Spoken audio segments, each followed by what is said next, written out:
यं ब्रह्मा वरुणेन्द्र रुद्रमरुतस्तुन्वन्ति दिव्यैस्तवैः वेदैः साङ्गपदक्रमोपनिषदैर्गायन्ति यं सामगाः ध्यानावस्थिततद्गतेन मनसा पश्यन्ति यं योगिनो यस्यान्तन्न विदुःसुरासुरगणा देवाय तस्मै नमः। कृष्णाय वासुदेवाय हरये परमात्मने प्रणतक्लेशनाशाय गोविन्दाय नमोस्तुते। प्रभु,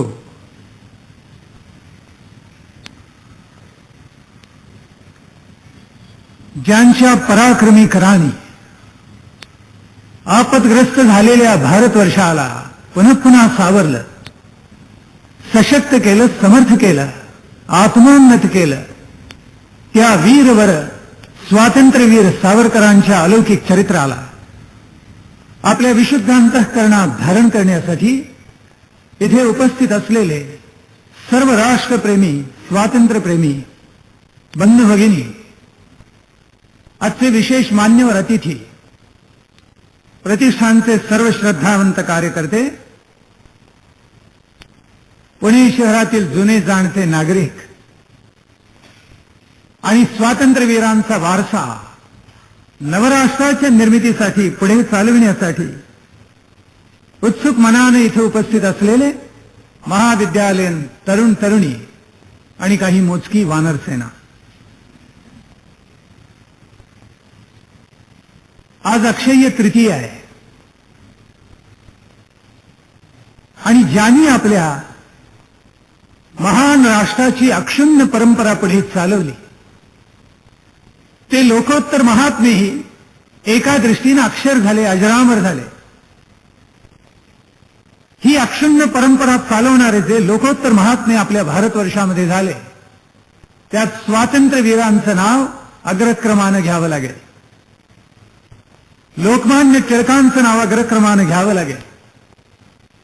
हाताच्या बोटावर मोजता येतील अशी लोकोत्तर व्यक्तिमत्व या महाराष्ट्राच्या भूमीमध्ये निर्माण झाली, ज्यांनी अवघ्या भारतवर्षाच्या स्वातंत्र्याचं स्वप्न आपल्या हृदयामध्ये, आपल्या मनामध्ये, चित्तामध्ये, अहंकारामध्ये, बुद्धीमध्ये सदैव धरलं. आपला देह चंदनाप्रमाणे झिजवला आणि म्हणूनच कवींनी म्हणून ठेवले ते सर्वार्थानं सार्थ आहे की चिरंजीव या हौतात्म्याचा विजयी अभिमान इतिहासाविन कुणी करावा याचा सन्मान. असं लोकोत्तर कार्य स्वातंत्र्यवीर सावरकरांनी आपल्या पराक्रमानं, आपल्या बुद्धिवैभवानं, आपल्या द्रष्टेपणानं या मातृभूमीच्या मातीमध्ये नव्हे परप्रांतात, परदेशामध्ये सुद्धा अत्यंत प्रतिकूल कालखंडामध्ये करून दाखवलं. स्वातंत्र्यवीरांच्या कर्तृत्वाला कोणतीही सीमारेषा नाहीये. नियती तरी काळाच्या उदरात किती गंमतशीर अक्षर लिहून ठेवते याचं मनाला नवल वाटतं. स्वातंत्र्यवीरांचा जन्म 28 मे 1883. इतिहास काय काय करत असतो मनाला नवल वाटतं. 1883 साली आपल्याला माहिती आहे की दयानंद सरस्वतींनी देह ठेवला. माभीही म्हणून सगळ्या भारताला ज्यांनी वैदिक वाङ्मयाच्या अधिष्ठानावर पुन्हा एकदा पुनरुत्थानाचा मंत्र दिलेला होता ते स्वामी दयानंद सरस्वती या इहलोकातून निघून गेले. पण जाताना जणू काही त्यांनी नियतीला साद घातलेली होती आणि ईश्वरानेही सांगितलेलं होतं, चिंता करू नको, ही पोकळी तशी राहणार नाही, भरून निघेल आणि साधी सुधी नव्हे अनंत पटीनं भरून निघेल. आणि म्हणून त्याच वर्षामध्ये स्वातंत्र्यवीरांचा जन्म झाला. योग असा की स्वातंत्र्यवीर लंडनला गेले आणि पंडित कृष्णवर्मांच्याकडे राहिले. ते श्यामजींच्याकडे आपल्याला माहिती इंडिया हाऊसमध्ये राहिलेले होते आणि ज्या श्यामजी कृष्णवर्मांच्या माध्यमातून त्यांना शिष्यवृत्ती उपलब्ध झालेली होती ते पंडित श्यामजी आपल्याला आश्चर्य वाटेल की दयानंद सरस्वतींचे कट्टे पुरस्कर्ते होते.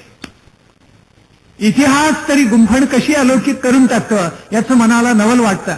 म्हणजे दयानंद सरस्वती ज्या वर्षी इथून गेले, इहलोकातून गेले, त्याच वर्षी स्वातंत्र्यवीरांचा जन्म झाला आणि लंडनला ते जाऊन पोहोचले.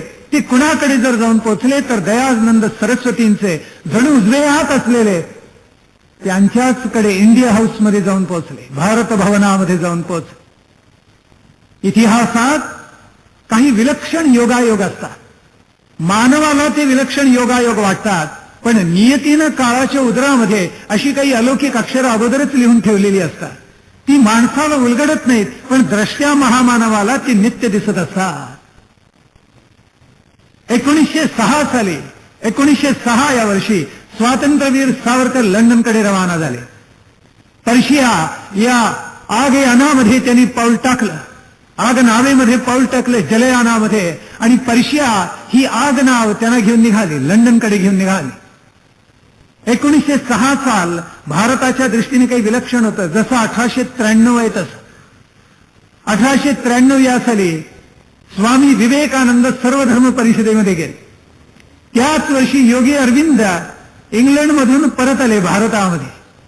त्याच वर्षी गांधी हे दक्षिण आफ्रिकेमध्ये गेलेले होते. 1893 हे वर्ष जसं संस्मरणीय होतं तसं 1906 सुद्धा होतं.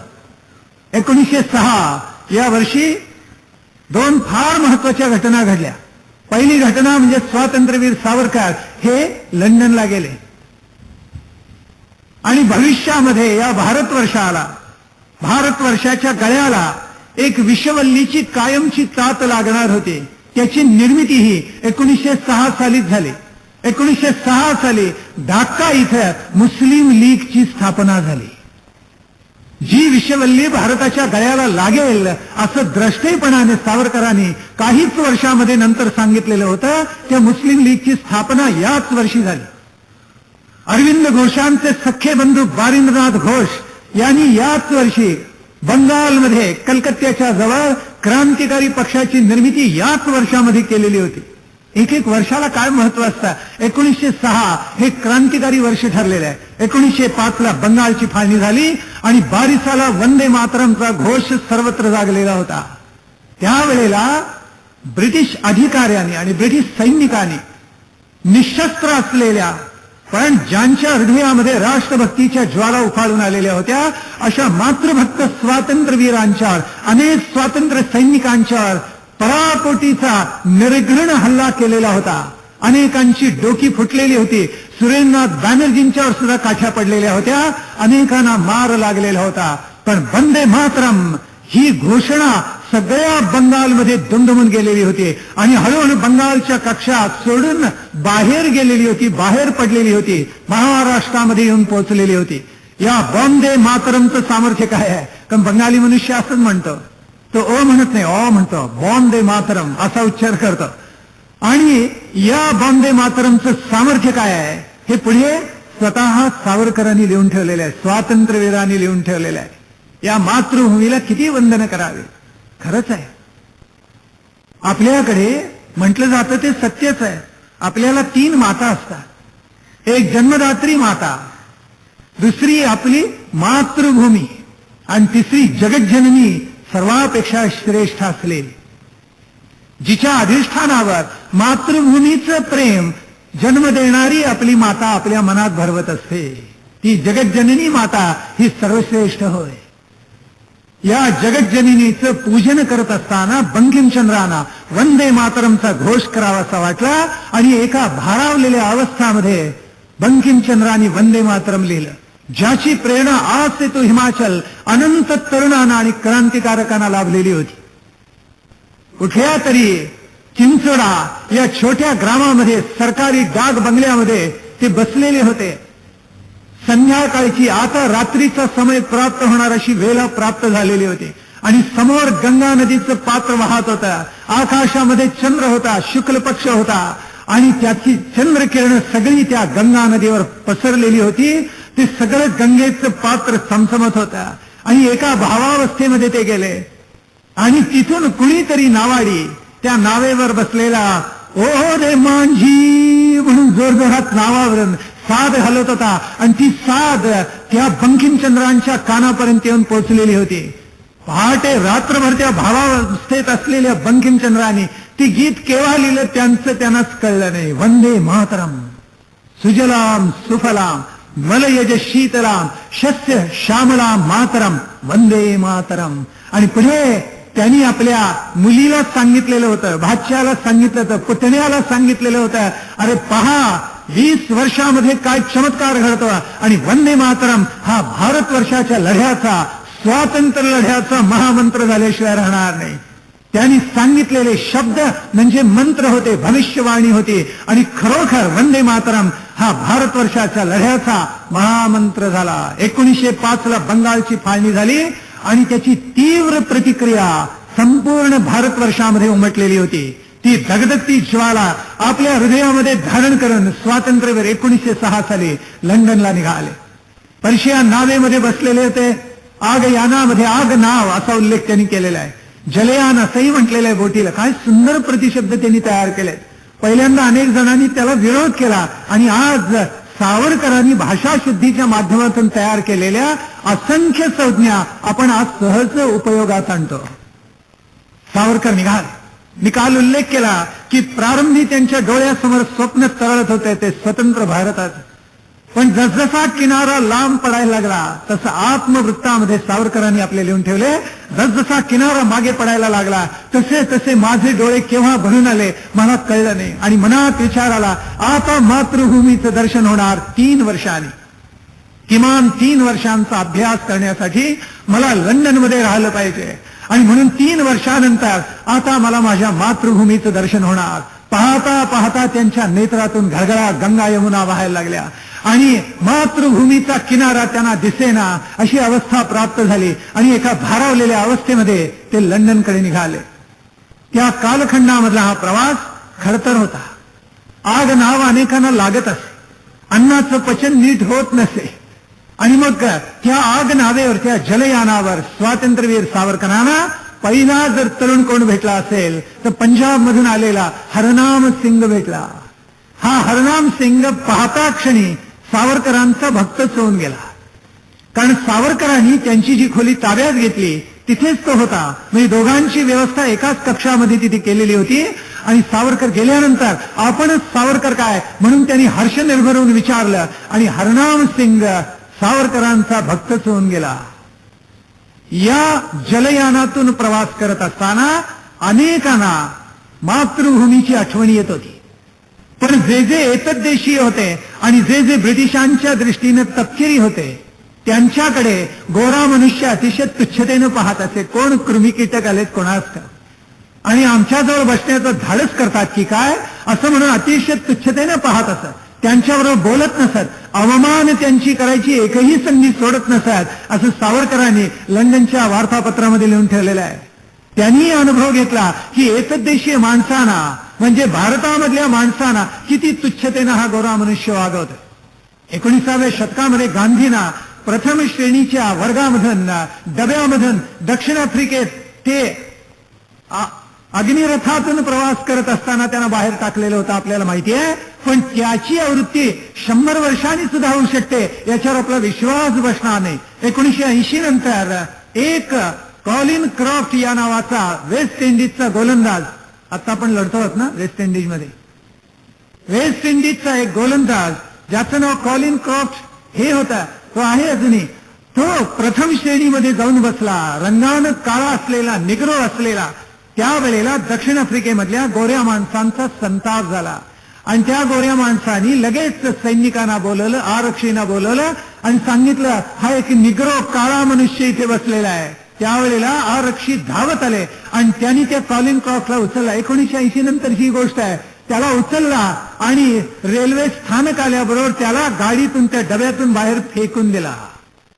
गोऱ्या माणसाचा माज, उन्मत्तपणा, मस्तवालपणा अजूनही कमी झालेला नाही.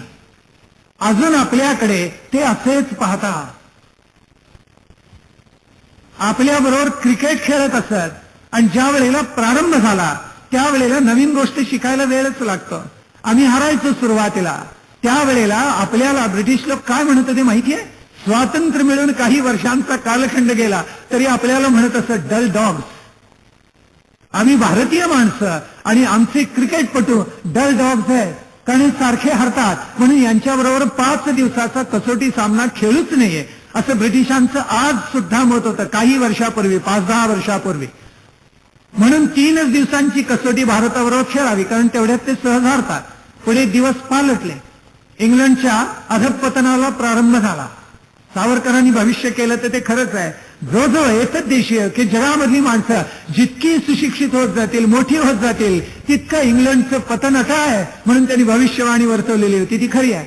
मग इंग्लंडला त्यांच्याच भूमीवर जाऊन भारताने हरवलं, पाकिस्तानने हरवलं, श्रीलंकेनं हरवलं, आणि इतकं हरवून सुद्धा मस्तीमध्ये असलेले ब्रिटिश क्रिकेट संघामधले लोक काय म्हणत होते? आता विंडीज येणार आहे, त्या वेस्ट इंडिजला सुद्धा आम्ही हरवू. आणि त्यांनी एक क्रियापद वापरलं तर ग्रॉव्हेल.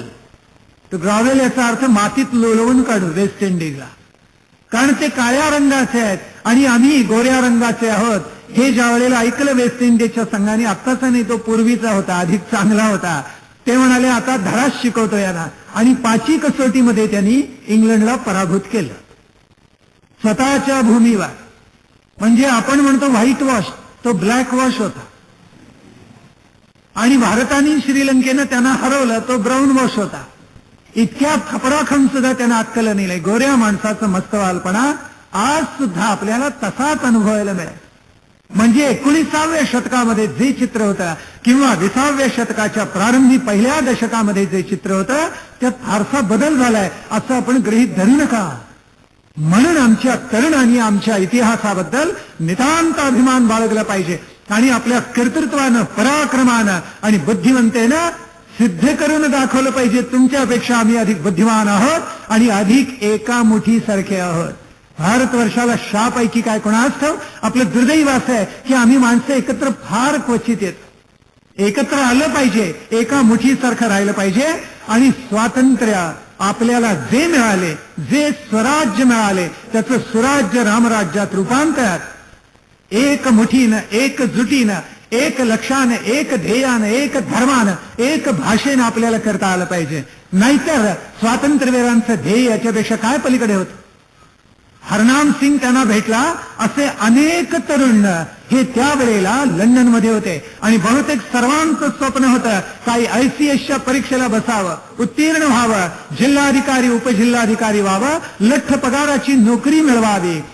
आंग्ल मानव जसा पोशाख करतो, इंग्रजी माणसं तसा पोशाख करावा, हातात चिरूट असावा, आंग्ल भाषेमध्ये बोलावं, त्यांचे सभ्याचार आचरावेत, प्रसंगी मद्यपान करावं आणि लठ्ठ पगार घेऊन सुखाची साधनं प्राप्त करून या देशात परत आल्यावर सुखाने राहावं. याच्या पलीकडे काहीच ध्येय जे जे विलायतेला जात असत अशा तरुणांच्या पुढे जवळजवळ नव्हताच. स्वातंत्र्यवीरांनी पुढे लिहून ठेवलेलं आहे की जवळजवळ किमान 2 सहस्त्र तरुण त्यावेळेला, म्हणजे सावरकर 1906ला गेले त्यावेळेस जवळजवळ 2 सहस्त्र तरुण भारतामधून लंडनला गेलेले होते. आणि याच्यापैकी 90-95% तरुणांचं ध्येय हेच होतं की आपण लवकरात लवकर आंग्लाळलेलं व्हावं, ब्रिटिशाळलेलं व्हावं आणि लठ्ठ पगाराची नोकरी पकडावी आणि सुखेनैव राहावं.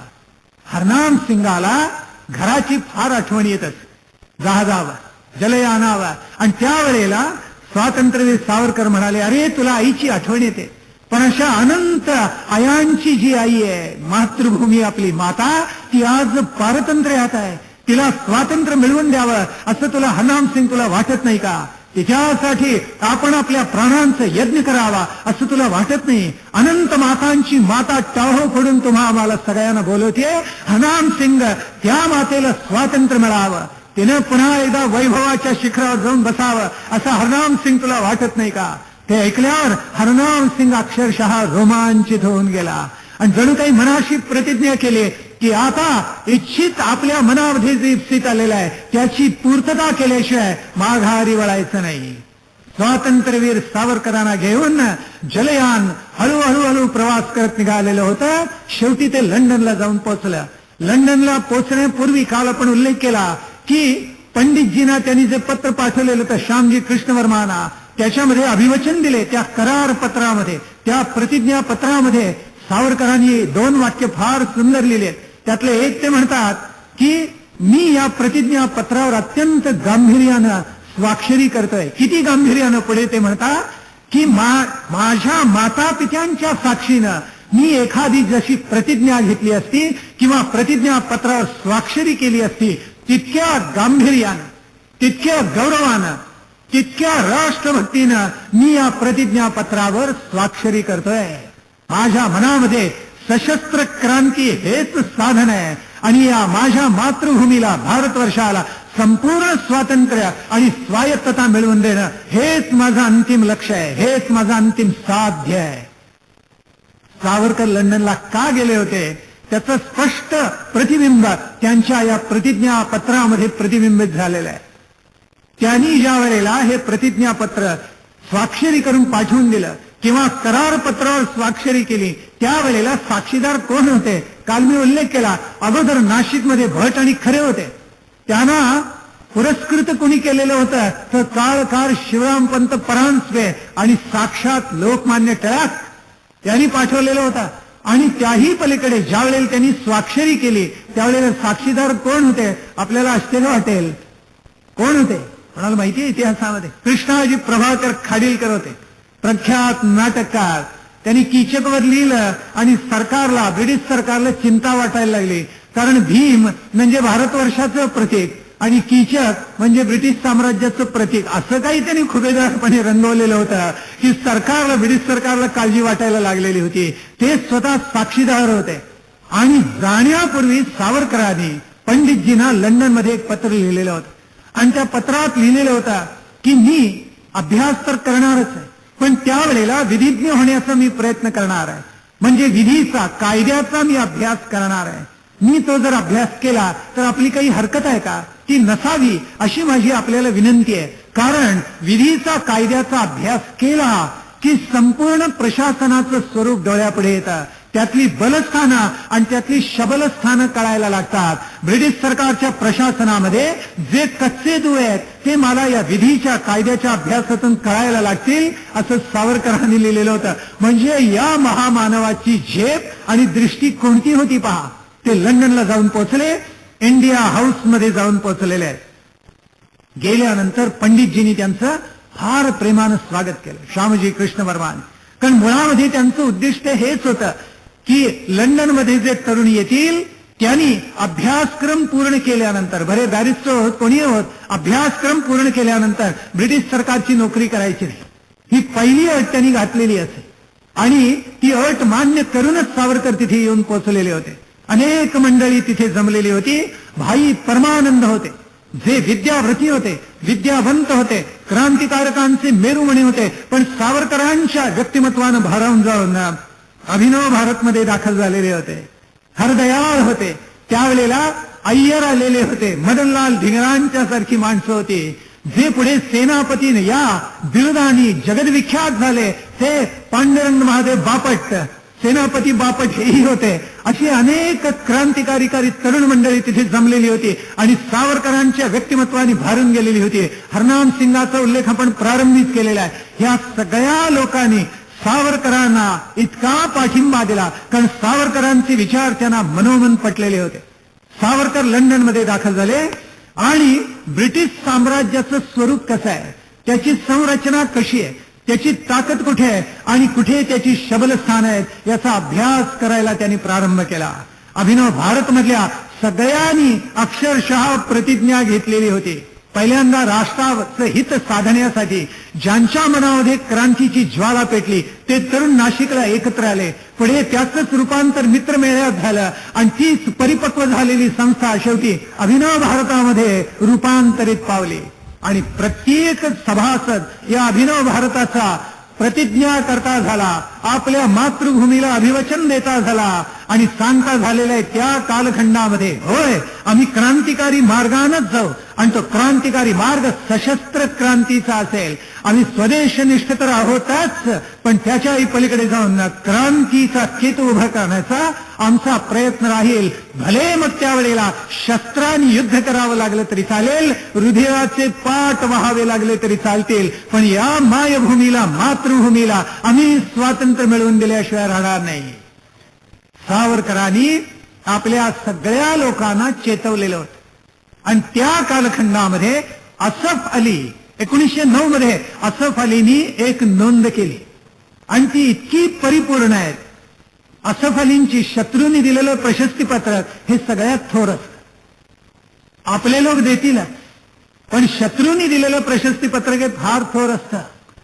पण शिवाजी महाराजांना पोर्तुगीज राजदूतांनी, थॉमस निकल्सनी दिलेली जी प्रशस्तीपत्रक आहेत ती फार मोठी आहेत. त्यांनी लिहून ठेवलेलं आहे की या शिवाजी राजाची तुलना आम्ही जगातल्या 2च महापुरुषांशी करतो. कोणाशी करतो? एक अलेक्झांडर दी ग्रेट आणि दुसरा ज्युलियस सीझर.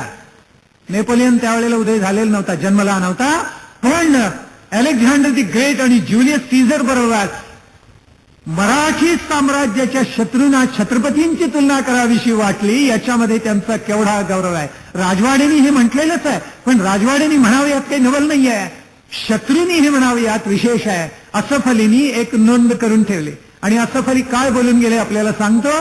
असफ अलीनी पुष्कळ लिहिले सावरकरांच्या बद्दल, पण त्यातलं एक वाक्य फार महत्वाचं आहे आणि असफ अलीनी लिहिलेलं होतं, स्वातंत्र्यवीर सावरकर प्रति शिवाजी आहेत.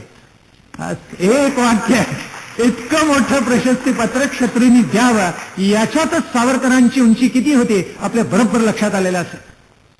यावेळेला अनेक अनुयायी सावरकरांच्या मागेल. असफ अली पहिल्यांदा इंडिया हाऊसमध्ये येत असत, भोगते होते आणि सावरकरांनी तिथे एक प्रघात पाडला. लोकोत्तर महात्म्यांच्या पुण्यतिथ्या आणि जयंत्या साजऱ्या करायला त्यांनी प्रारंभ केला. आपल्याला माहिती आहे की 1906 साली सावरकर लंडनमध्ये गेले आणि पहिल्यांदा त्यांनी काय केलेले असेल तर मॅझिनीचं पहिल्या 6 महिन्यामध्ये मॅझिनीचं जे आत्मचरित्र होतं त्या आत्मचरित्राचा त्यांनी अनुवाद केला आणि तो इतका प्रभावी होता, इतका प्रखर होता, ते हस्तलिखित सावरकरांच्या वडील बंधूंकडे आलं, बाबारावांच्याकडे आलं आणि बाबारावांनी ते पहिल्यांदा कुणाला दाखवलं असेल तर ते टिळकांना दाखवलं, लोकमान्य. कारण या सर्व भावंडांची टिळकांच्यावर नितांत श्रद्धा आणि भक्ती होती. सावरकरांनी ज्या वेळेला पंडितजींना पत्र लिहिलं की मी कायद्याचा अभ्यास करणार आहे, विधीचा अभ्यास करणार आहे आणि एकूण प्रशासनामधल्या ज्या दुबळ्या जागा आहेत त्या मी माझ्या बुद्धीनं प्राप्त करून समजावून घेणार आहे, त्या अगोदर असा अभ्यास करावा किंवा न करावा हे मी कुणाला विचारणार आहे. सावरकर पत्रात लिहितात, मी पहिल्यांदा लोकमान्यांना विचारणार आहे. इतकी भक्ती की त्यांना विचारायचं आणि पुढलं पाऊल टाकायचं अशी श्रद्धा सावरकरांच्या मनामध्ये होती.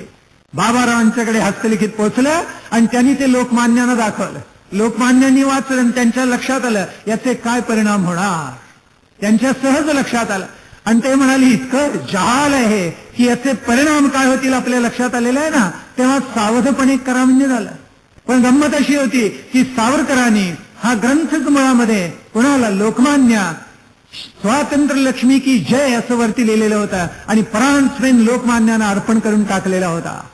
तो ग्रंथ जगदहितेच्छू या मुद्रणालयानं धोका पत्करून छापला आणि आपल्याला आश्चर्य वाटेल पहिल्या 3 महिन्यामध्ये या ग्रंथाची पहिली आवृत्ती संपली. पहिल्या 3 महिन्यामध्ये या आत्मचरित्राचा जो अनुवाद झालेला होता त्याला स्वातंत्र्यवीर सावरकरांनी 26 पानांची अलौकिक अशी प्रस्तावना लिहिलेली होती. जलद जहाल होती, अत्यंत तेजस्वी होती, उत्कट भव्य घेण्याची होती. मॅझिनीने स्वप्न पाहिलं इटलीच्या एकीकरणात. तेव्हाचे इटलीचे लोक चांगले होते ना.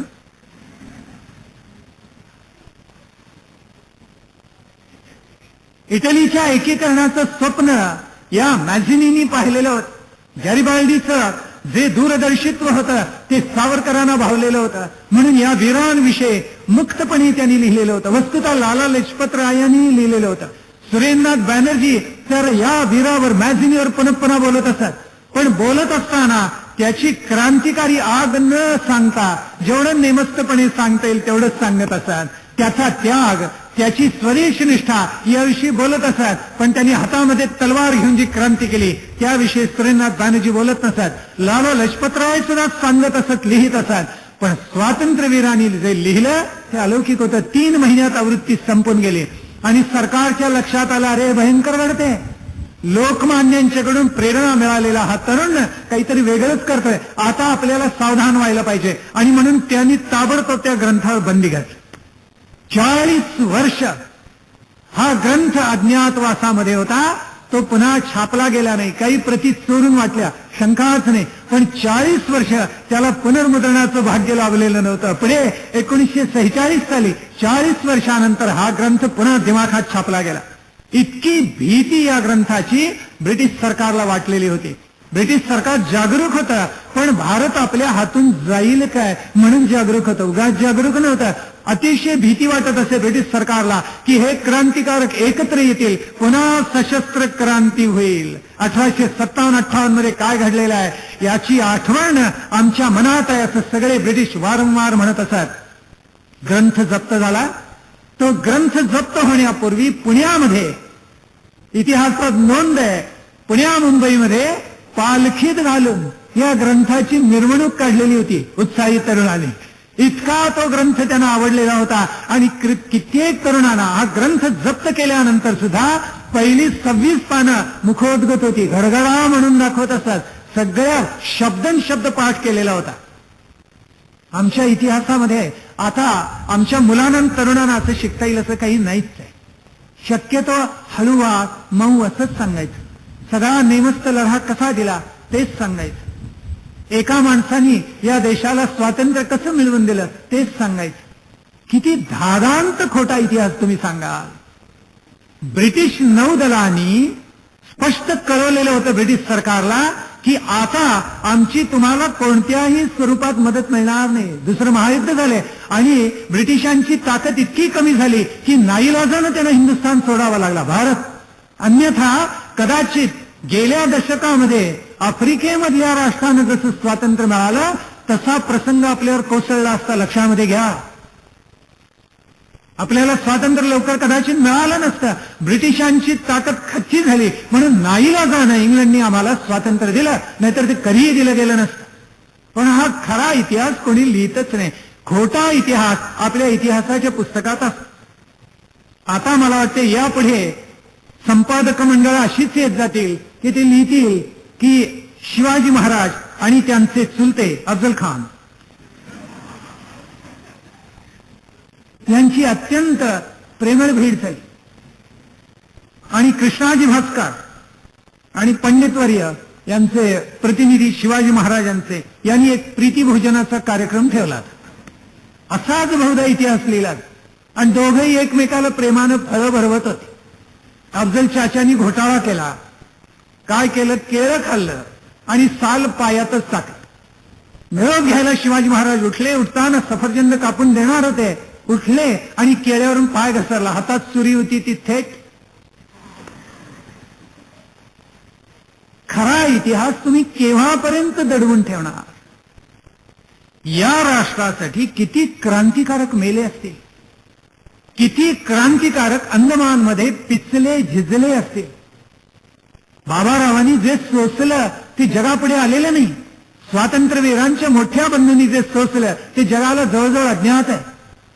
काय सोसले बाबारावांनी त्याला तोड नाहीये खरोखर. भयानक सोसलं. त्यांच्या धाकट्या भावानी सोसलं, तिन्ही भावांनी सोसलं. पण फक्त तात्यांचं शोषण जगापुढे आलं, बाकी 2 भावंडांचं येऊ शकलं नाही. ते यायला पाहिजे. इतिहास लिहिला गेला पाहिजे. आमच्या क्रांतिकारकांनी काय केलं हे जगाला कळलं पाहिजे. हा लढा स्वातंत्र्याचा कसा दिला कळला पाहिजे.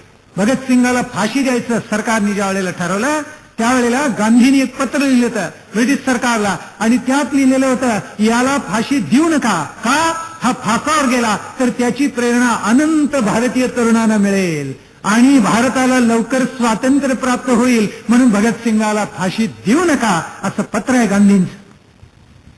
आपला इतिहास कोणी वाचत नाही, कोणी समजावून घेत नाही. पालकांनी तरी समजावून घ्यावा. पुढल्या पिढ्यांना काय सांगा? हा इतिहास आहे आपल्या देशात.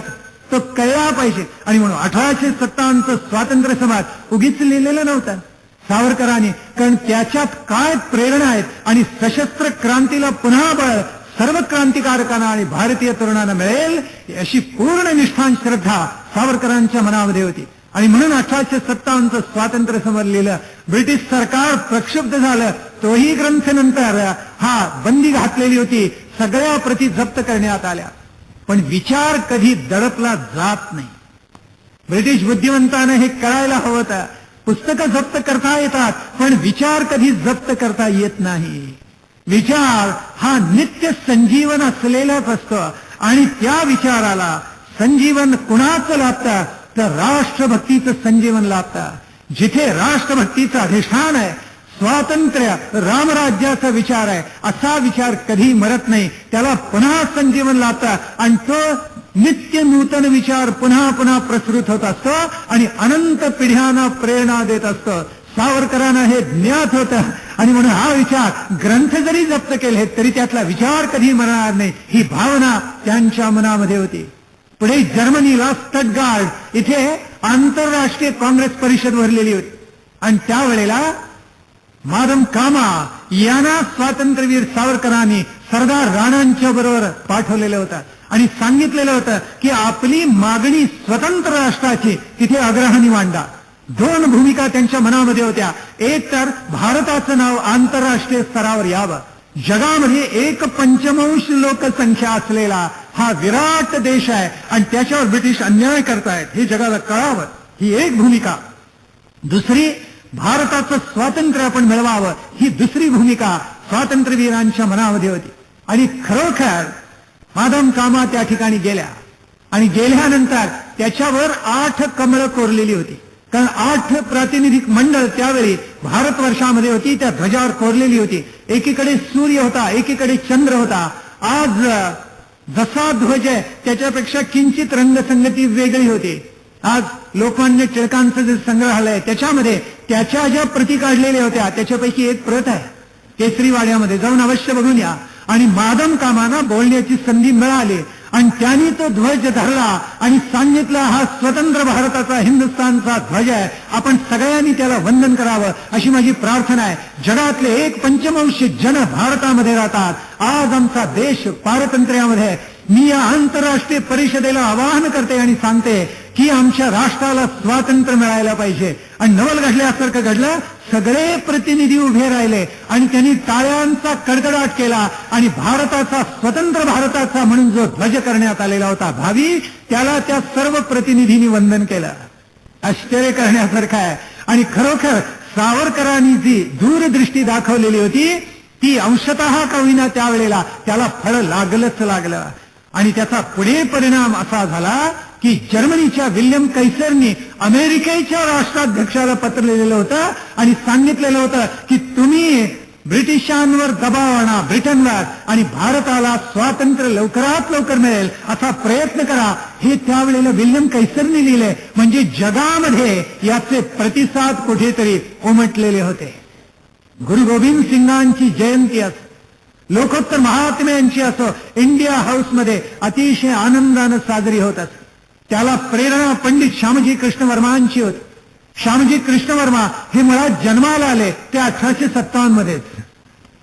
त्यांच्या जन्मतःच क्रांती घडलेली होती आणि रक्तच तसं त्यांचं घडलेलं होतं. 4 ऑक्टोबर 1857 या दिवशी त्यांचा जन्म झालेला होता. भन्साळी कुटुंबात झालेला होता. आणि पुढे सर छबिलदासांच्या मुलीबरोबर त्यांचा विवाह झालेला होता. त्यांनी उत्तम प्रकारचं शिक्षण प्राप्त केलेलं होतं. लंडनमध्ये ते राहिलेले होते आणि त्यांना मॅक्स मुल्लर आणि मोनियर विल्यम हे दोन्हीही मान देत असत.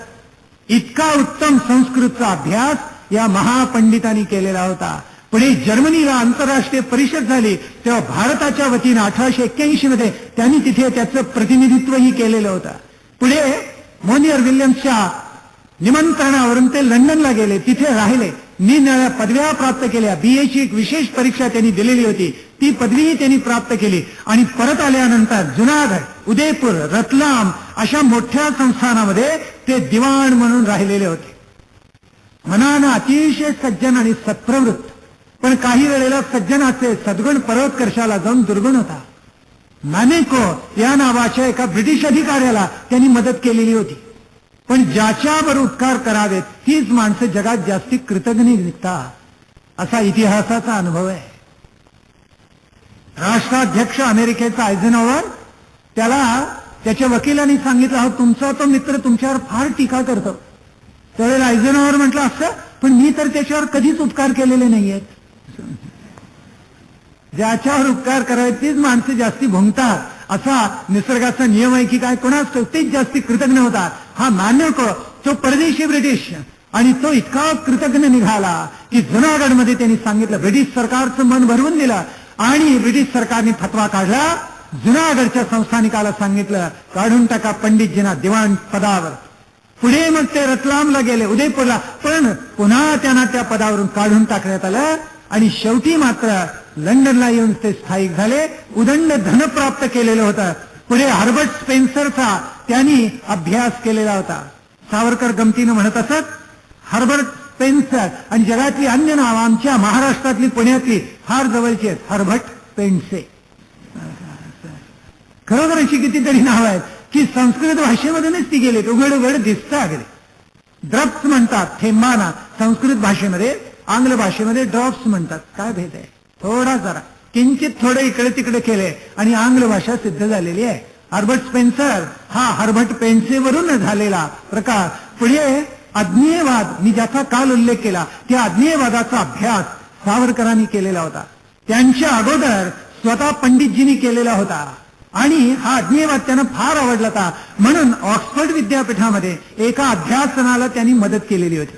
ही मदत अशा स्वरूपात केलेली होती की केवळ भारतीय तरुणांना प्रवास खर्च त्यातून उपलब्ध व्हावा, त्यांनी लंडनमध्ये यावं आणि त्यांनी तो अभ्यास करावा.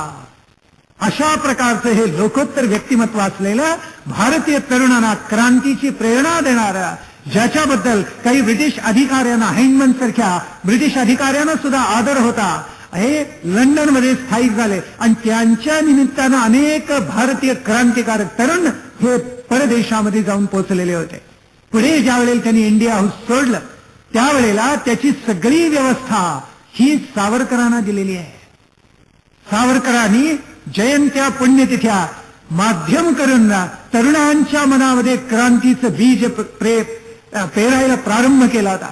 आणि त्यावेळेला असंख्य तरुण त्या इंडिया हाऊसमध्ये, भारत भवनामध्ये यायला लागलेले होते. त्यावेळेला इंग्लंडमध्ये असलेले एका अत्यंत सुखवस्तू कुटुंबातून आलेले, ज्यांचं सगळं शिक्षण आंग्ल भाषेत झालं, प्राधान्यानं परदेशामध्ये झालं, पुढे सुद्धा ज्यांच्या चित्तात परदेशाची ओढ होती, ज्यांना भारताच्या मातीविषयी किती प्रेम वाटलं कोणास ठाऊक, असे एका समृद्ध घराण्यामधून आलेले, पुढे ज्यांना भारताची सत्ता राबवण्याचं भाग्य लाभलं, असे एक तरुण त्यावेळेला लंडनमध्ये होते. पण लंडनमध्ये असून सुद्धा भारत भवनामध्ये ते एक दिवस सुद्धा फिरकले नाही. इतिहासाची याला साक्ष आहे. एक दिवस सुद्धा आले नाहीत. त्यांचं नाव पंडित जवाहरलाल नेहरू. त्यांच्या वडिलांनी मोतीलाल नेहरूंनी सांगून ठेवलेलं होतं, काय वाटेल ते काय, पण भारत भवनमध्ये पाऊल टाकू नको, तिथे क्रांतीच्या गोष्टी होतात आणि नको रे बाबा तू तिथे जाऊच नकोस. आणि खरोखर जवाहरलाल नेहरूंनी या भारत भवनामध्ये अभिनव भारताचा विचार घेण्यासाठी कधीही पाऊल टाकलं नाही, एकदाही फिरकलं नाही. गुरु गोविंद सिंगांचं चरित्र सावरकरांना अत्यंत प्रिय, अतिशय लाडकं होतं, अतिशय आवडतं होतं. आणि म्हणून या गुरु गोविंद सिंगांच्या बद्दल त्यांनी लिहिले उदंड सांगतही असत. गुरु गोविंद सिंग शेवटचे गुरु शीख बांधवांचे आपल्याला माहिती. त्यांनी अलौकिक पराक्रम गाजवला, औरंगजेबाविरुद्ध तीव्र लढा दिला.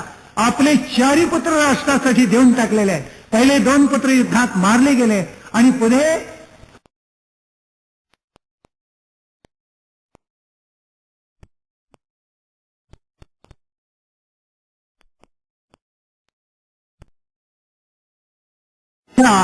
सरहिंदच्या नवाबांनी धाकट्या 2 पुत्रांना पकडलेलं होतं. तो मुसलमान होता आणि एक 8 वर्षाचा पुत्र आणि एक 6 वर्षाचा, एक जोरावर सिंह, एक फतेह सिंह, या दोघांना त्यांनी पकडलं आणि सांगितलं की आता मुसलमान व्हा नाहीतर तुम्हाला मारू. 8 वर्षाचं बाळ, एक 6 वर्षाचं बाळ, आणि हा नवाब त्यांना धमकी देतोय मुसलमान व्हा नाहीतर काय करू तुम्हाला मारू.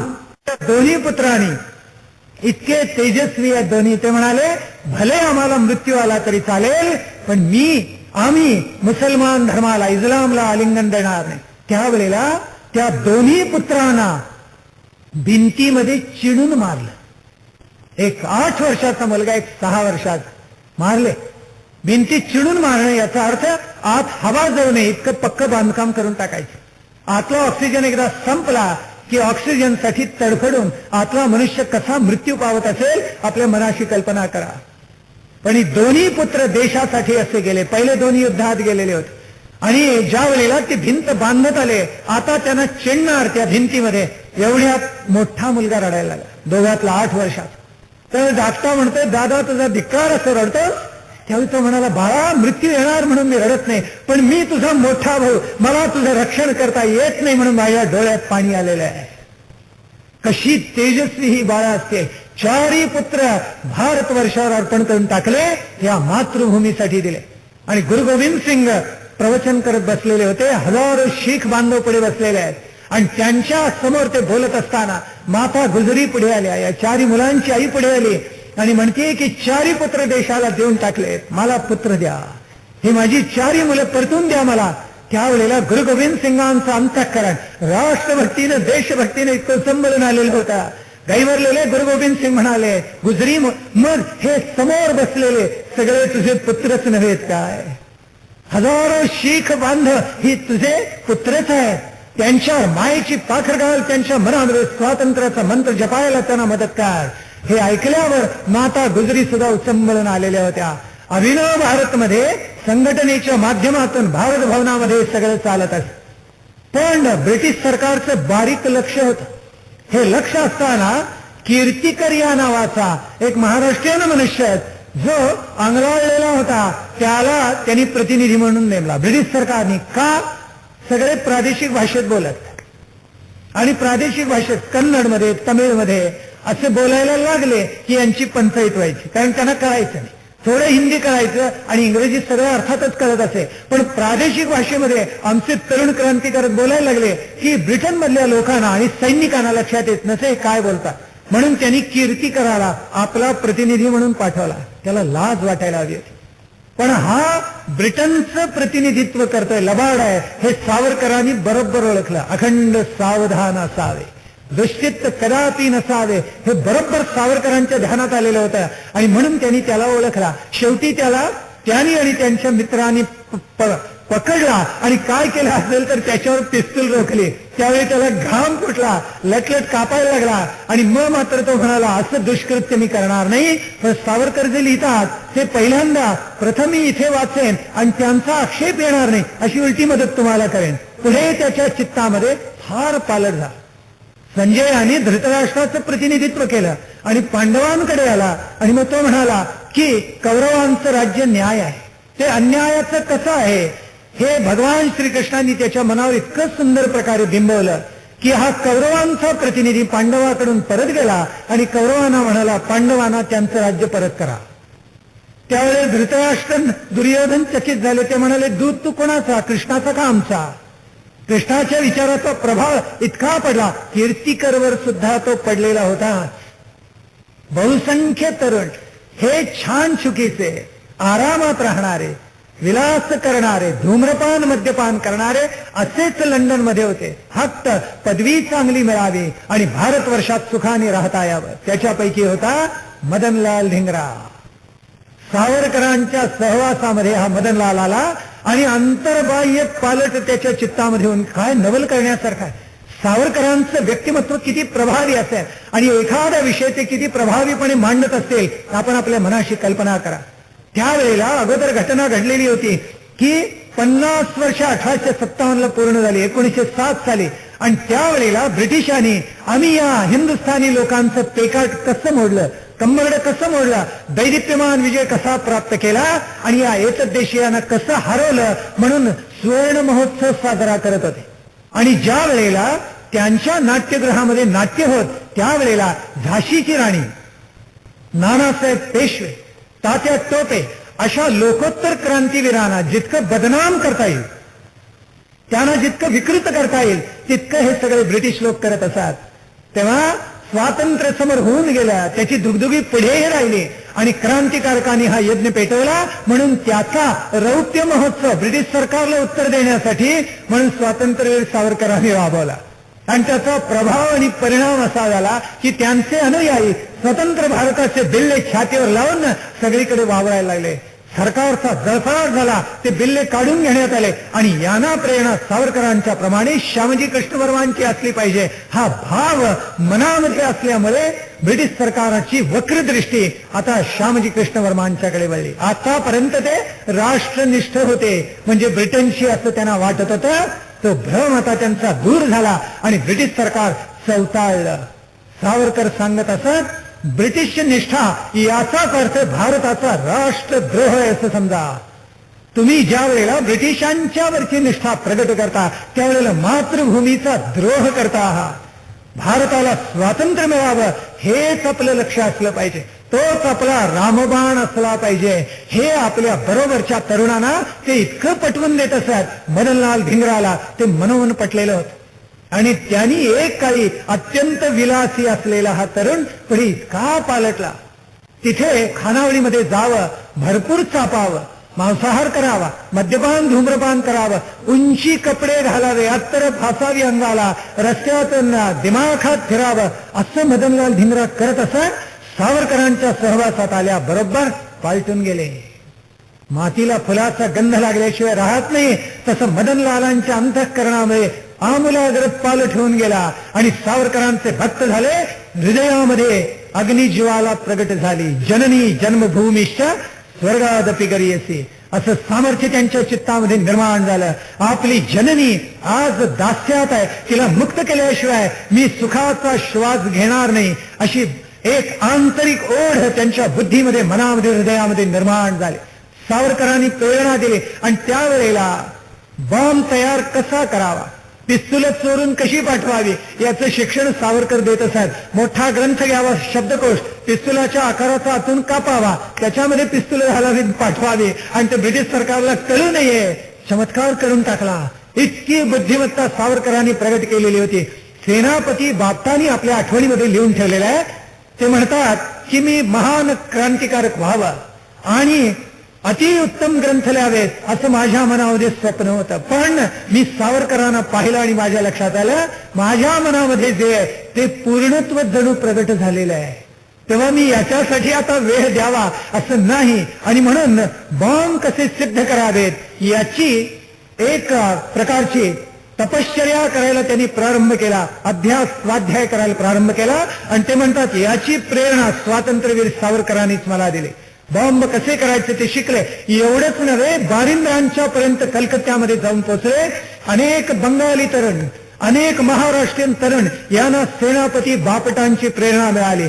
अनेक ठिकाणी बॉम्ब टाकले गेले. माणिकतळा या ठिकाणी आपल्याला माहिती आहे प्रचंड बॉम्ब टाकण्यात आले आणि तो खटला चालला. अनेकांना शिक्षा झाल्या, अनेकांना अंदमानमध्ये पाठवण्यात आलं. पण सावरकरांनी म्हटले ते सर्वार्थाने खरं आहे की असा रसरसून उठलेला बंगाली तरुण त्याला प्रेरणा कुठून मिळाली, ती महाराष्ट्रातूनच. आणि त्याच्यावर सावरकरांनी काही ओळी लिहून ठेवल्यात. ते म्हणतात ही प्रेरणा महाराष्ट्रातून आणि त्यातून कुठून तर पुण्यातून. काय सुंदर लिहून ठेवले. म्हणून ते म्हणतात आधी पुणेकर, आधी पुणेकर त्यामध्ये ब्राह्मण, आधी पुणेकर त्यामध्ये ब्राह्मण आणि त्यातही कोण तर कोकणस्थासी धरा. आधी पुणेकर त्यामध्ये ब्राह्मण त्यातही कोकणस्थासी धरा. याने एक गोरा मारिला कुणाला तरी कैद करा.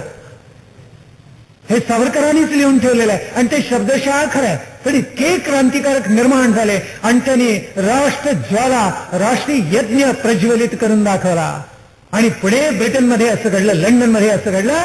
हा मदनलाल धिंगरा त्याच्या हृदयामध्ये ही अग्निज्वाला प्रकट झाले. त्याच्या मनामध्ये यायला लागलं लॉर्ड कर्झन असो, कर्झन वायली असो, कुणाला तरी मारलं पाहिजे हे त्याच्या मनामध्ये यायला लागले. आणि एकदा त्यांनी ठरवलेलं होतं, पण त्याच्या हातून हा निसटला. कर्झन वायली निसटला. त्यावेळेला तो सावरकरांना एवढंच म्हणाला, वाघ निसटला पण शिकार नक्की करणार. त्यावेळेस सावरकर म्हणाले, आता त्याची शिकार केल्याशिवाय तोंड दाखवूनच मला. सगळ्या मित्रांमध्ये एकदा चर्चा चाललेली होती की कोणत्या राष्ट्रामधले तरुण सगळ्यात पराक्रमी आहेत, धाडसी आहेत, सहनशील आहेत. त्यावेळेला धिंगरा म्हणाला, निसंशय भारतवर्षामधले, हिंदुस्थानामधले. त्यावेळेला त्याची परीक्षा घेण्यासाठी टोकदार सुई घेतली आणि त्याच्या हातामध्ये, तळहातामध्ये आतवर खुपसलेली होती. फिरवून फिरवून रक्त काढलेलं होतं आणि मदनलाल धिंगरा हसत होता. तो म्हणाला, आरपार घाला पण मला काही होणार नाही. इतकी सहनशक्ती या धिप्पाड तरुणाच्या जवळ होती.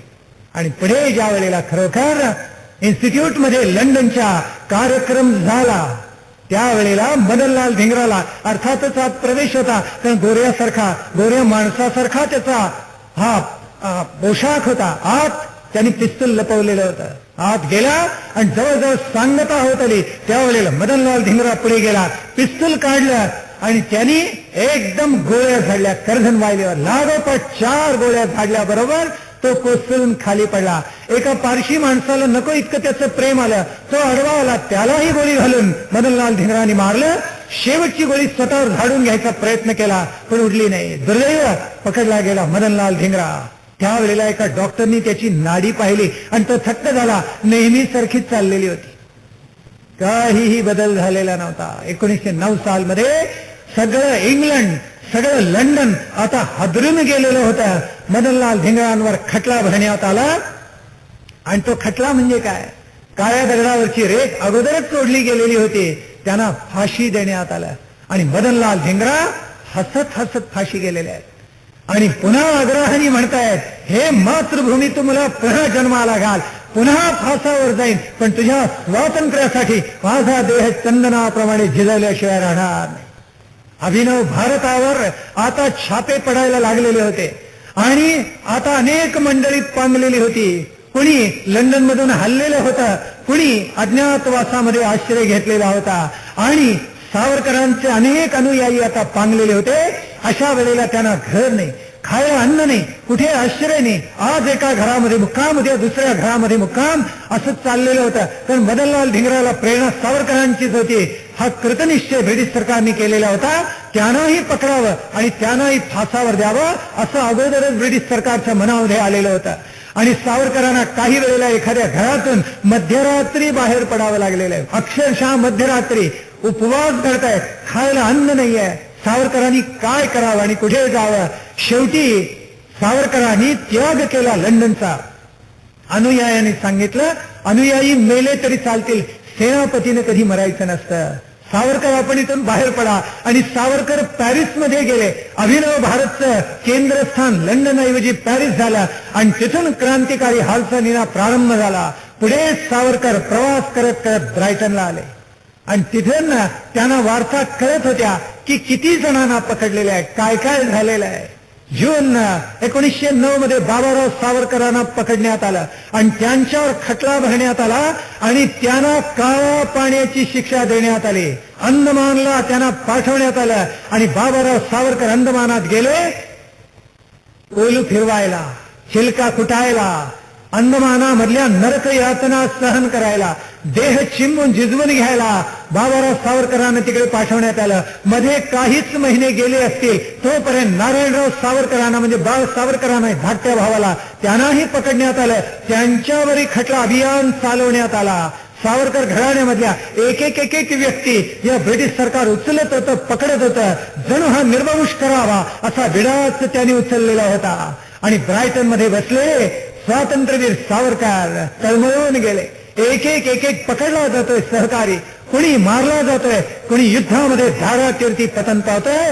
बाबारावांनी ज्यांनी वडिलांसारखं छत्र आपल्या मस्तकावर धरलं त्यांना काळ्या पाण्याची शिक्षा झालेली आहे. इतकं वाईट वाटलं. आपण कल्पना करा की सावरकरांच्या पत्नीना आणि येसूवहिनीना, बाबारावांच्या पत्नीना काय वाटलं असेल. येसूवहिनीना, येसूताईंना काय वाटलं असेल, आपला पती काळ्या पाण्यावर गेला, आता कदाचित प्रेतच बाहेर पडेल. कारण जिवंत जवळजवळ कोणी बाहेर पडण्याची शक्यताच नव्हती. आणि त्यावेळेला स्वातंत्र्यवीराने एक फार सुंदर पत्र लिहिले. त्या कालखंडामध्ये प्रत्येक घराघरामध्ये माता भगिनी त्याचे पारायण करत असत. इतकं सुंदर पत्र स्वातंत्र्यवीरांनी लिहिलं. आणि त्याच्यामध्ये ते म्हणतात, येसू वहिनींना लिहिलेलं पत्र आहे, त्याच्यामध्ये लिहितात की अनेक फुले फुलती, फुलोन या सुकून जाते, त्यांची गणती महती कोणी ठेविली असे. म्हणजे अनेक मानव जन्माला येतात आणि निघून जातात, पण सावरकर म्हणतात, गजेंद्र शुंडेनं जे फुल उमललेलं काढून घेतलं, श्री हरीच्या चरणी वाहिलं, ते खऱ्या अर्थानं कृतार्थ झालं. त्याला सावरकरांनी मोक्षदायी पावन म्हटलेलं आहे. असे सावरकरांची ही नररत्न, ही नरफुलं स्वातंत्र्य देवीच्या चरणावर, पावन चरणावर नियतीनं काळानं अर्पण केलेली आहेत. वहिनी, आपण चिंता करू नका, हे त्या पत्रामध्ये ते लिहितात. केवढा उत्कट भव्य भाव त्यावेळेला सावरकरांच्या मनामध्ये होता. आणि तरी सांगितले, डोळ्यातून पाणी काढू नका. आपलं वर्तन असं असलं पाहिजे की संतांना सुद्धा ते मान्य व्हावं. काय प्रचंड उंचीच्या वैचारिक बैठकीवरून हा देशभक्त, राष्ट्रभक्त, लोकोत्तर महात्मा बोलतोय. आपण आपल्या मनाशी कल्पना करा. सगळा कालखंड प्रतिकूल आहे. राहत्या जागेतून पुढे बाहेर पडावं लागले, आणि तरी सुद्धा सावरकरांच्या पत्नी काही किंवा येसू वहिनी काही जरा सुद्धा डळमळल्या नाहीत. या महाभयंकर संकटाला तितक्याच धीरोदात्तपणे त्यांनी झेलले. कोणत्या शब्दात कौतुक करावं. 1909 आघात झाला आणि प्रभाकर सावरकरांचा मुलगा गेला, तरी सुद्धा धीरोदात्तपणे त्यांनी ते सगळं पचवलं, हलाहल पचवलं. आणि ब्रायटनमध्ये त्यांचा जीव खरंच कासावीस झाला, तो राष्ट्राच्या स्वातंत्र्यासाठी आणि आपल्या सहकार्यांसाठी. आणि त्या ब्रायटनच्या किनाऱ्यावर बसलेले असताना स्वातंत्र्यवीर सावरकर बोलून गेले, ने मजसी ने परत मातृभूमीला, सागरा प्राण तळमळाला. बाबूजींनी काय गोड म्हणून ठेवले त्याला. त्या चित्रपटामध्ये काही नाही, मागे कोणतीही वाद्य नाही, साधी एक संवादिनी बरोबर आहे. आणि सावरकर गायलेले आहेत, ने मजसी ने परत मातृभूमीला, सागरा प्राण तळमळाला. अंतःकरण भरून आलेलं होतं. या फेन मिसे हससी निर्दया कैसा, निर्दय म्हटले त्याला. काठावर लाटा येत आहेत, त्याचा फेस येतोय. आणि सावरकरांची अवस्था शुक पंजरीवा हरिण शिरावा पाशी, ही फसगत झाली तैसी, अशी झालेली होती. शुक म्हणजे पोपट, त्यांनी पिंजऱ्यामध्ये अडकावं किंवा हरणानं एखाद्या पाशामध्ये गुंतून जावं आणि त्याला तिथून सुटता येऊ नये, अशी अवस्था प्राप्त झालेली होती. तरी सुद्धा ही आंग्ल भूमी भयभीता रे. पुढे सांगितलेलं आहे त्यांनी, अबलान माझी ही माता रे, आंग्ल भूमीला भयभीत करून टाकणारी माझी राष्ट्रमाता आहे, असं दृढम्य आशावाद त्यांनी प्रगट केलेला आहे. नभात नक्षत्र अनंत असतात, पण त्यातला एकच तारा भारतभूमीचा मला अत्यंत प्रिय आहे, ही आपली राष्ट्रप्रीती सुद्धा सावरकरांनी त्याच्यामधून प्रगट केली. एक एक दिवस पुढे गेला आणि आपल्याला इतिहासाच्या काही पानातून वाचायला मिळतात.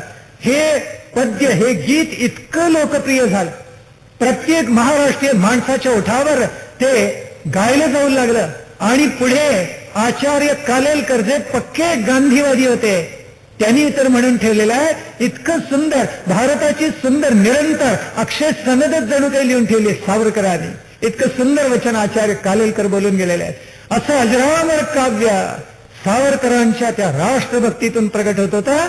पुढे मात्र त्यांनी ठरवलं, आता आपल्या अनुयायांना मदतीसाठी धावून जायचं. का गेले सावरकर काही कळत नाही, पण अंतःकरण तळमळत होतं. त्यांनी म्हटलेलं होतं, माझे सगळे सहकारी संकटात असताना मी ब्रायटनला राहावं असं मला वाटत नाही. अनेकांनी सांगितलं, जाऊ नका, आपल्याला नक्की पकडतील. आणि खरोखर स्वातंत्र्यवीरांना पकडण्यात आलं. सावरकर ब्रायटनवरून निघाले आणि लंडनला ज्यावेळी येऊन पोहोचले, दिनांक 13 मार्च 1910 गाडी आली, इंग्लंडमध्ये येऊन पोहोचली. आणि त्यावेळेला ते गाडीतून उतरतात न उतरतात तोच जॉन पार्करनी त्यांना पकडलं.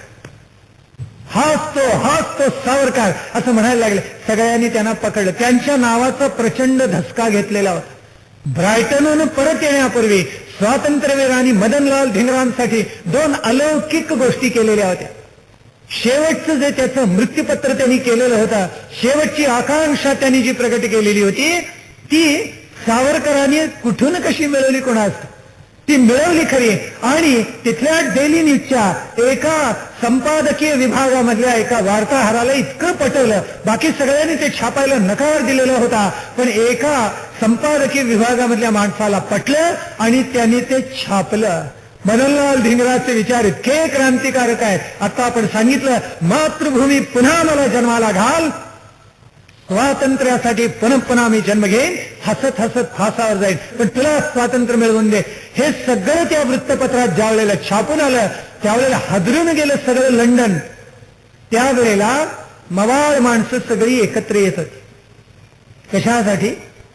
आश्चर्य वाटेल, बिपिनचंद्र पाल होते, पुढे पालटले, सुरेंद्रनाथ बॅनर्जी होते, आणि या सगळ्यांचं मुकुटमणी कोण? तर सर आगा खान. ही सभा कशासाठी भरलेली होती? मदनलाल धिंगरांच्या या निर्दयी कृत्याचा निषेध करण्यासाठी. एकेकाने आपली मतं मांडली आणि शेवटी अध्यक्ष म्हणाले, तेव्हा मदनलाल धिंगरांचा धिक्कार, निषेध ही सभा करते आणि हा ठराव आम्ही एकमुखाने संमत करत आहोत. एवढ्यात त्या सभेतून एक आवाज फुटला आणि त्यांनी सांगितलं, एकमुखाने नाही, मदनलाल धिंगरांच्या कृत्याचं मी समर्थन करतो, तेव्हा हा निषेधाचा ठराव एकमुखाने संमत होत नाहीये. त्यावेळेला अध्यक्ष म्हणाले, कोण आहे, कोण बोलले बघा. कुणीतरी म्हणाले, त्याला खेसाळे बाहेर हकलून द्या. कुणीतरी आरक्षीनं बाहेरून बोलवायचा प्रयत्न करायला लागला आणि अध्यक्षाने विचारलं, कोण आहे, कोण आहे. त्यावेळेला आवाज उठला, हा मी इथे उभा आहे, माझं नाव विनायक दामोदर सावरकर. ते ऐकल्याबरोबर म्हणे त्या सभेचा थरकाप झाला. काही इंग्लिश माणसं, स्त्रिया पळत सुटली, एकमेकाला तुडवायला प्रारंभ झाला. आणि त्यावेळेला युरेशियन पामर नावाचा मनुष्य होता, त्यांनी काय केलं, पुढे येऊन प्रचंड धुप्पाड आकाराचा तो मनुष्य सावरकरांच्या कपाळावर घाव घातला. एकदम फाटलं कपाळ आणि घळघळा रक्त व्हायला लागलं. सावरकर पडले, त्यांचा चष्मा फुटला, आणि तरी सुद्धा पुन्हा ते उठून उभे राहिले, ताठ मानेने सांगतायत, होय मी विरोध करतोय या ठरावाला. आणि त्यावेळेला तिरुमल्लाचार्य, त्यांचे अनुयायी चांगले बलाढ्य होते, त्यांनी त्या युरेशियन माणसाला चांगलाच चोपून काढला, धरला, यथेच्छ बडवला, त्याला खाली पाडला. आणि त्यावेळेला अय्यर शेजारी होते, त्यांच्या मनात विचार आला की या पामरला इथेच गोळी घालावी आणि मारावं. त्यावेळेस सावरकरांनी खुणावलं आणि म्हटलं, ही वेळ नव्हे, ही वेळ नव्हे. आणि खरोखर त्यांनी वर काढणारा पिस्तूल अय्यरांनी पुन्हा खिशामध्ये ढकलून दिलं. सभा सगळी उधळली गेली आणि स्वातंत्र्यवीरांनी आपलं एक प्रकारे प्रखर राष्ट्रनिष्ठेचं रूप त्या लाचार सभेमध्ये इतर जी माणसं जमलेली होती त्यांच्या पुढे प्रगट केलं. कर्झन वायली मारला गेला, पण फ्रीडम ॲट मिडनाईट अशा ग्रंथांमध्ये सावरकरांचं जे विकृत रूप लिहिले, असे सावरकर कधीही नव्हते. फॅनेटिक म्हटलेलं आहे, त्या लेखकानं चोपलं पाहिजे खरं तर धरून. मत प्रदर्शित करण्याला, स्वातंत्र्याला काही मर्यादा असतात. एखाद्या लोकोत्तर महात्म्याचं चरित्र नेटकं अभ्यासाने नंतर मांडा, वाटेल तसं मांडू नका. ज्या वेळेला अभिनव भारतमध्ये या इंडिया हाऊसमध्ये, भारत भवनमध्ये सगळे जमले आणि कर्झन वायली मारला गेल्यानंतर त्याची पत्नी रडत रडत त्याच्या अंगावर कशी कोसळली याचं वर्णन अभिनव भारत मधला एक तरुण हसत हसत करायला लागला. त्यावेळेस सावरकर क्रोधाने गरजलेले होते, म्हणाले, ते थांब, कर्झन वायलीला मारला प्रतिशोध घेण्यासाठी, पण त्याची पत्नी रडत येऊन तिथे जर कोसळली असेल, तिच्या दुःखामध्ये आपण सगळ्यांनी सहभागी असलं पाहिजे. सावरकरांचं मन किती मोठं होतं त्याचा हा प्रचंड पुरावा आहे. 13 मार्च 1910 अग्निरथामधून सावरकर खाली उतरले आणि उतरल्याबरोबर त्यांना पकडण्यात आलं. पारकरांनी पकडला आणि सावरकरांना तुरुंगामध्ये ठेवण्यात आलं. सगळ्यात प्रबळ शत्रू आपला जिंकला गेला असा आनंद ब्रिटिश सरकारच्या मनामध्ये होता. सावरकरांना माहिती होतं की आता कदाचित फासावर चढावं लागेल. अनेक क्रांतिकारकांना आपण प्रेरणा दिली, पुरावे अस्पष्ट असतात, पण ब्रिटिश सरकार न्यायालयामध्ये किती नाटकं करतं हे त्यांना पुरेपूर माहिती होतं. आणि म्हणून त्यांनी ठरवलं की कदाचित आपल्याला मन घट्ट करावं लागणार आहे. आता फाशीचा दोर आपल्या मानेभोवती कदाचित आवळला जाईल. 2 महिने खटल्याचं नाटक चाललं न्यायालयामध्ये आणि न्यायाधीशांनी सांगितलं, आता यांच्यावर भारतातून यांना नेण्यात यावं आणि यांच्यावर खटला चालवण्यात यावा. भारतीय क्रांतिकारकांना धाक बसावा परदेशात जे तरुण येतात त्यांची क्रांती अयशस्वी होते हे भारतवर्षाला दाखवून द्यावं असा कुटील डाव हा ब्रिटिश सरकारच्या मनामध्ये होता. आणि म्हणून त्यांनी सावरकरांचा खटला भारतामध्ये चालावा आणि म्हणून त्यांना भारतात नेण्यात यावं अशी आज्ञा केली. सावरकर त्यावेळेला कैद्याच्या पोशाखामध्ये, मान अगदी लहान होती, देह काही फार मोठा नव्हता, बांधेसूद होता, पण एका दृष्टीने कृश होता, पण आतल्या आत्म्याची ताकद जगाला, आकाशाला पालाण घालेल, जगाला गवसणी घालेल इतकी ताकदवान होती. त्यावेळेला त्यांना भारतात परत नेण्याची आज्ञा देण्यात आली. सगळी जय्यत तयारी सुरू झाली आणि ब्रिटिश सरकारला माहिती होतं हा फार खतरनाक आहे, याला जपून न्यायला पाहिजे, हा केव्हा काय करेल सांगता येत नाही. सावरकरांनी आपलं शेवटचं मृत्यूपत्र तयार केलं. बस आता काय घडेल काही सांगता येत नाही, कदाचित फासावर चढायला लागेल, वेगळ्या प्रकारचा मृत्यू येईल, मग आता काय करायचं, आता मृत्यूपत्र करायचं. हे मातृभूमी तुझला मनवाही येले, वक्तृत्व वाघ विभवी तुझा अर्थी येले. काय सुंदर सांगून जाता. हे मन तुला दिलं, वक्तृत्व तुला दिलं, वाघ वैभव दिलं, क्रांतीची मनातली आस ध्यास विश्वास सगळं हे मातृभूमी तुला समर्पित करून टाकलेलं आहे. की घेतले व्रतन हे आम्ही अंधतेने, लब्ध प्रकाश इतिहास निसर्गमाने, जे दिव्य दाहक म्हणून असावयाचे, बुद्ध्याची वाण धरिले करी हे सतीचे. हे सतीचं वाण आहे, हे व्रत आहे, हे सावरकरांनी केव्हा जाणलेलं होतं आणि आपल्या मृत्यूपत्रामध्ये त्यांनी लिहिलं. आणि आपल्या मित्रांना म्हणतात, मित्रांनो आता रामराम, शेवटचा रामराम घ्या. मनामध्ये आशंका आहे, काय घडेल काही सांगता येत नाही. आणि ज्या वेळेला त्यांना घेऊन आता ते जलयान भारताकडे यायला लागणार अशी अवस्था, मोरिया जलयान निघणार अशी अवस्था प्राप्त झाली. त्याच्या अगोदर तुरुंगामध्ये स्नेहांच्या बरोबर भेट झाल्यावर अय्यरला त्यांनी हिंदीमध्ये सांगितलेलं होतं, जर परिस्थिती अनुकूल मिळाली तर मार्सेलिसला भेटू. काय दुर्दम्य आहेत.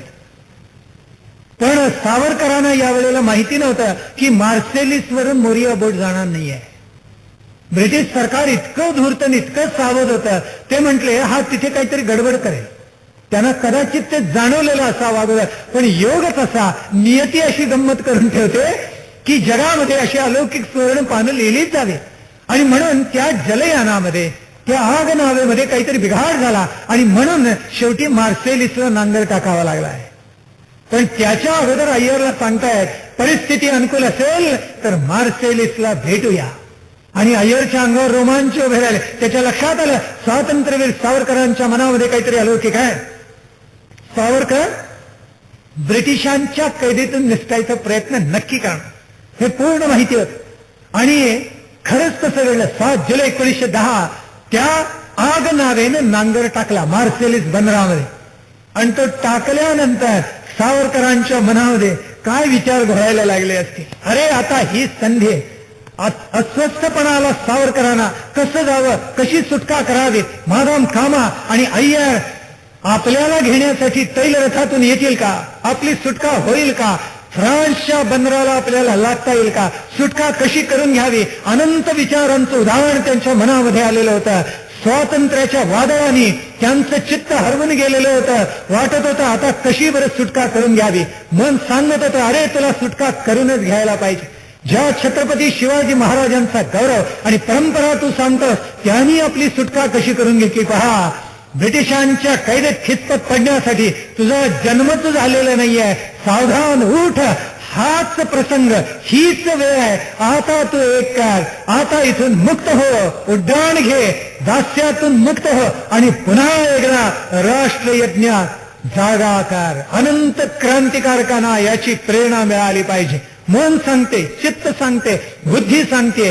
आणि सावरकरांचा विचार नक्की झाला, बस इथून आपल्याला सुटलंच पाहिजे, आपली मुक्तता करून घेतली पाहिजे. हे मनोवंतांनी ठरवलेलं होतं.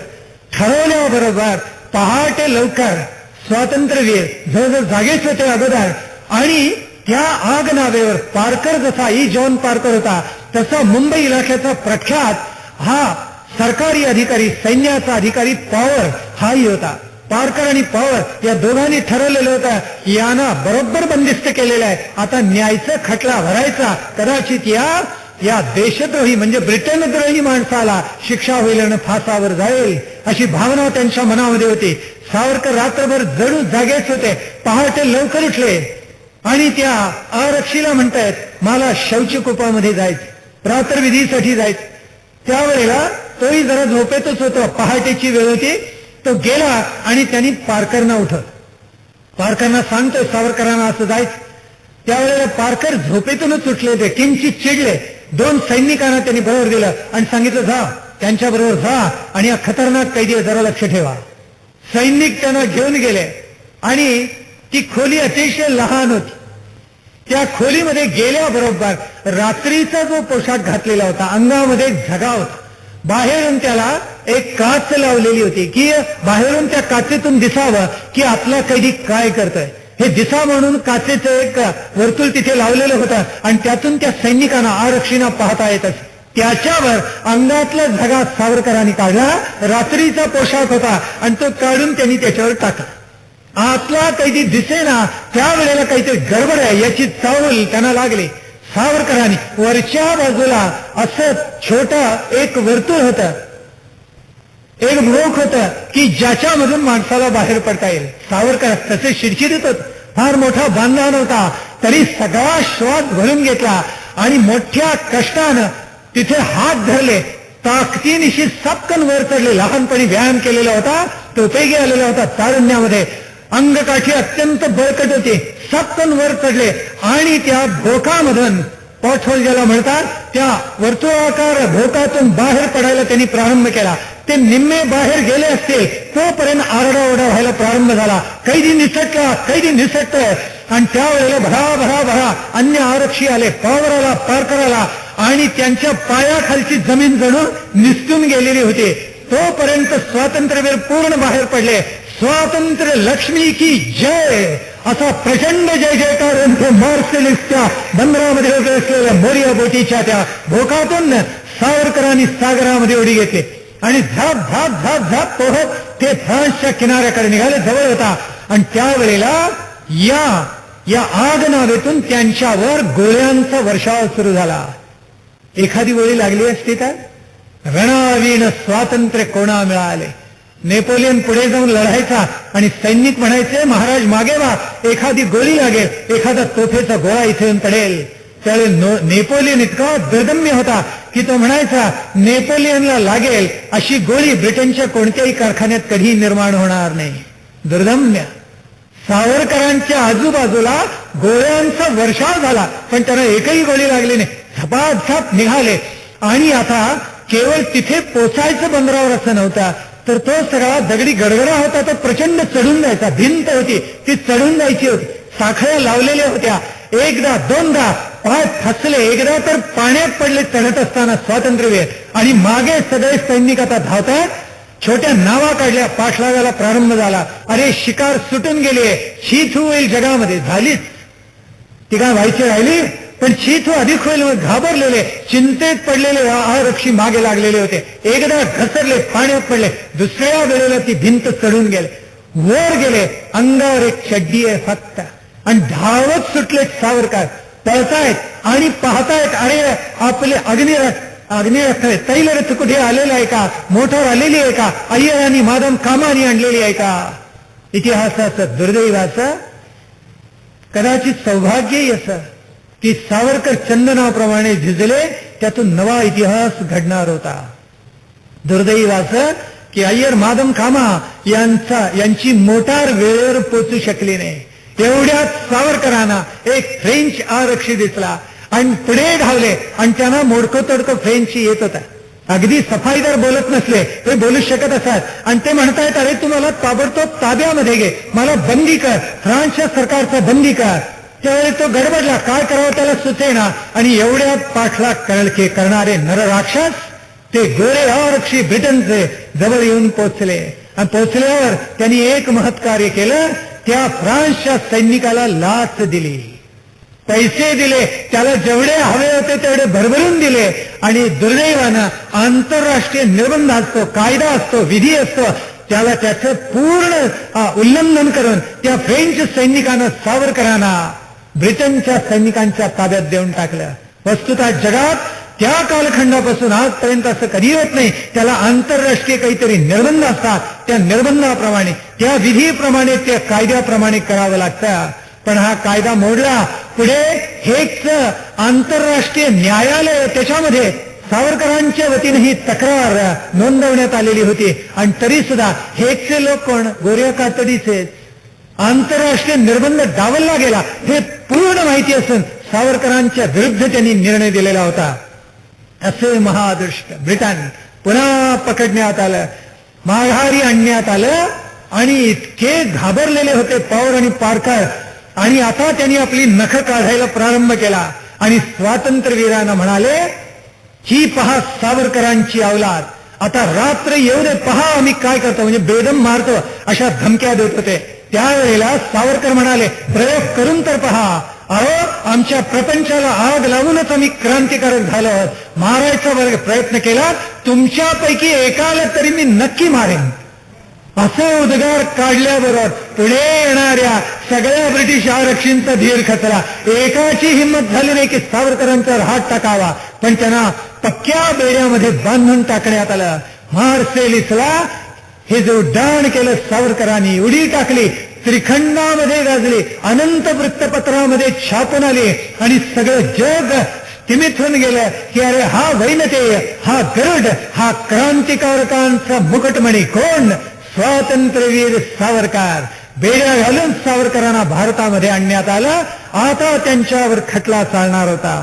तो खोटाच होता, आंतरराष्ट्रीय निर्बंधांना ओलांडणारा होता. आणि सावरकरांचं भाग्य असं की त्यांना 2 काळ्या पाण्याच्या शिक्षा देण्यात येणार होत्या. पुढे त्यांना अंदमानला जावं लागणार होतं. 10-11 वर्ष काया पिचवावी लागणार होती. पण तो सगळा अलौकिक इतिहास कसा घडला, ते अलौकिक इतिहास दर्शन उद्याच्या प्रवचनामध्ये आपण आपल्याला घडवता आलं तर घडवायचं. आज जेवढं ऐकलं तेवढं श्रद्धेनं आपल्या चित्तामध्ये, अंतःकरणामध्ये साठवायचं. संपूर्ण वंदे मातरम मनापासून म्हणायचं. मगच काही काळ आज विरमायचं. स्वातंत्र्यवीर सावरकर की जय. भारत माता की वंदे मातरम.